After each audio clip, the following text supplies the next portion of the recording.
Good evening and welcome back to my channel TP academy Saharsa. यह lecture number 9 और parts of speech का 7वां part है conjunction. जैसा कि आप सभी लोग जानते हैं, पार्ट्स ऑफ स्पीच के 8 पार्ट्स हैं: noun, pronoun, adjective, verb, adverb, preposition, conjunction, conjunction और इंटरजेक्शन। ये 7वां वेद है पार्ट्स ऑफ स्पीच का कंजंक्शन। कंजंक्शन का हिंदी होता है संयोजक शब्द या संयोजक अव्यय। तो सबसे पहले जानेंगे कंजंक्शन का डेफिनेशन। ध्यान से देखिए आप लोग, सामने क्या लिखा हुआ स्क्रीन पर। A conjunction is a word. Conjunction एक शब्द है या कंजंक्शन वह शब्द है व्हिच ज्वाइंस, जो जोड़ता है, टू, दो, और मोर देन टू, दो से अधिक, वर्ड शब्दों को, एंड सेंटेंसेस वाक्यों को। तो इस प्रकार से आप कह सकते हैं कंजंक्शन वह शब्द है जो दो या दो से अधिक शब्दों और वाक्यों को जोड़ता है। कंजंक्शन वह शब्द है जो दो या दो से अधिक शब्दों और वाक्यों को जोड़ता है। प्यारे विद्यार्थियों, ये बेसिक थ्योरी आप लोगों को बता रहा हूँ, बेसिक कंसेप्ट बता रहा हूँ आप लोगों को पार्ट्स ऑफ स्पीच के बारे में। ये बेसिक इंट्रोडक्शन है जो कि जानना सबों के लिए आवश्यक है, चाहे आप जूनियर क्लास में पढ़ाई करते हो या सीनियर क्लास में, सबके लिए ज़रूरी है। बिना बेसिक का तो कुछ हो ही नहीं सकता है। और मुझे उम्मीद है कि यदि आप इस बेसिक को जान लेते हैं, समझ लेते हैं, तो हद तक आपकी समस्या कंप्लीट हो जाएंगी। आगे फिर आप लोगों को तमाम चीज़ों का स्पेशल रूल्स, इसके बारे में एडवांस नॉलेज दिया जाएगा। हो सके तो आप लोग इसे नोटबुक में लिखते चलिए। हाँ, तो मैं बता रहा था आप लोगों को कंजंक्शन की परिभाषा कि कंजंक्शन वह शब्द है जो दो या दो से अधिक शब्दों और वाक्यों को जोड़ता है। एग्जाम्पल: एक्स, एंड, हिंदी तो जानते हैं आप लोग, और, बट, लेकिन, और का हिंदी क्या था, या अथवा, बिकॉज क्योंकि, देयरफॉर इसलिए, इफ यदि, दैट की, सो इसलिए, व्हेन जब, एज वेल एज साथ साथ, विद साथ या साथ साथ, बट लेकिन, वाइल जबकि, बोथ दोनों, और वाइल, यहाँ सॉरी रिपीट हो गया है, चलिए एक वाइल रिपीट हो गया है, एक ही बार आप लोग लिखिएगा नोटबुक में। इसके बाद है आइदर और दो में से कोई एक, आइदर और दो में से कोई एक, नाइदर नॉर दो में से कोई नहीं। इन दो का मतलब दो वस्तु हो सकता है, दो व्यक्ति हो सकता है, दो स्थान हो सकता है। आइदर और मतलब दो में से कोई एक, नाइदर नॉर मतलब दो में से कोई नहीं, और नॉट ओनली बट एल्सो का मतलब सिर्फ नहीं बल्कि, या कह सकते बल्कि।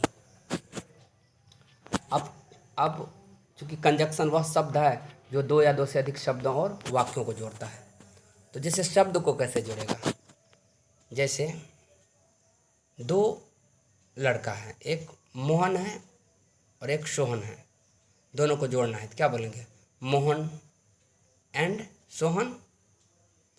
अब तीन लड़का है, मोहन, सोहन और रोहन, तो क्या बोलेंगे, मोहन कोमा सोहन एंड रोहन। याद रखेंगे, दो से अधिक होगा तो एंड कहाँ आता है, अंतिम में आता है। तो कंजक्शन दो शब्द को या दो से अधिक शब्द को जोड़ता है, या दो वाक्य या दो से अधिक वाक्यों को भी जोड़ता है, लेकिन जनरली दो वाक्य ही दो वाक्यों को जोड़ने के लिए ही जनरली एग्जाम में दिया जाता है। इसी में आप पढ़ते हैं कम्बिनेशन ऑफ सेंटेंस, वाक्यों का जुड़ना। और ये तो आप लोगों को पता है, इंटरमीडिएट 12th बोर्ड एग्जाम में 2-3 मार्क के क्वेश्चन यहाँ से पूछे जाते हैं। और ये बेसिक नॉलेज आपको अंग्रेजी पढ़ने, लिखने और बोलने में बहुत ही मदद करेगा। तो अब देखते हैं कुछ एग्जाम्पल, इसका उदाहरण। चलिए, पहला स्टार में क्या लिखा हुआ है, नीचे देखिएगा ध्यान से। सेंटेंस क्या है, Tanu and Anu are going to market today. Tanu and Anu are going to market today. Tanu और अनु आज बाजार जा रही है। तो यहाँ तनु भी बाजार जा रही है और अनु भी बाजार जा रही है, दोनों को जोड़े तो क्या लगा, एंड। तो यहाँ तनु, इधर है अनु। तनु भी एक शब्द है, अनु भी एक शब्द है, तनु भी एक नाउन है, अनु भी एक नाउन है। और यहाँ दोनों नाउन को कौन जोड़ रहा है, एंड।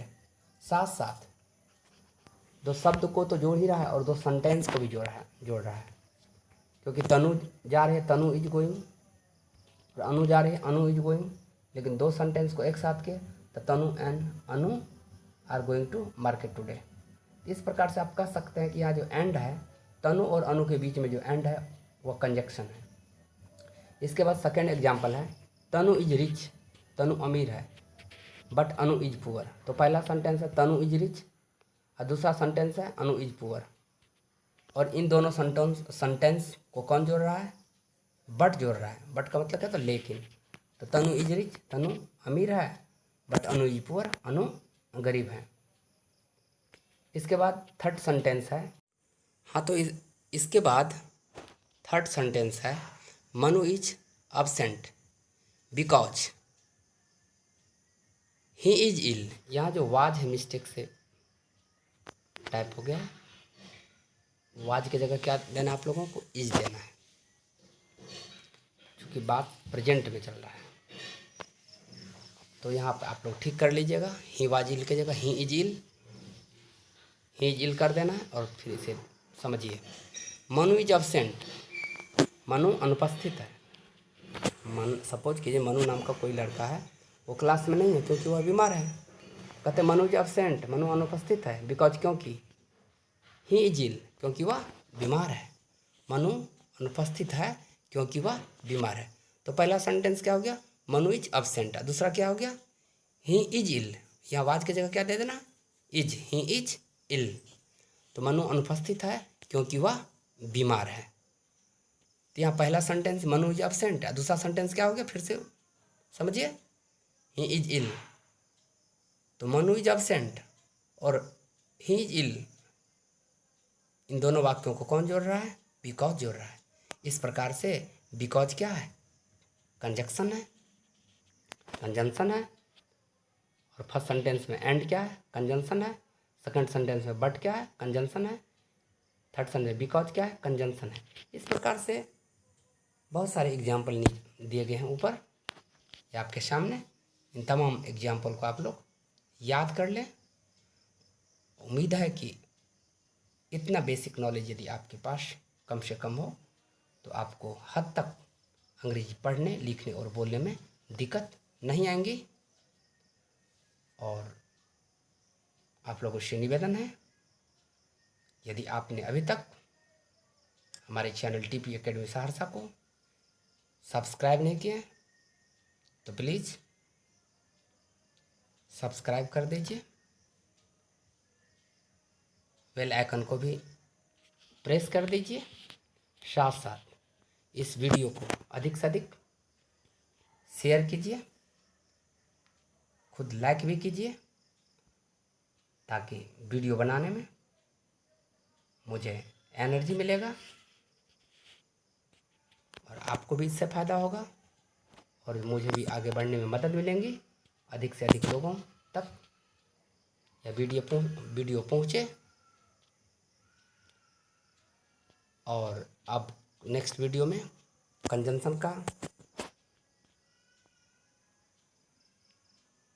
थ्योरी हो सके तो बतलाऊंगा, लेकिन बेहतर ये होगा कि सबसे पहले आप लोग बेसिक जो कंसेप्ट है उसे जानिए। इसके बाद जब पार्ट्स ऑफ स्पीच का नेक्स्ट जो 8वां पार्ट है, इंटरजेक्शन, वह बताऊंगा। और फिर आप लोग जुड़े रहिए,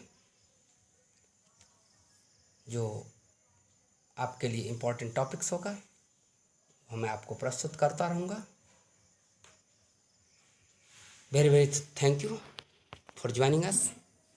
तो फिर मिलते हैं, तब तक के लिए नमस्कार, खुदा हाफिज़, थैंक यू।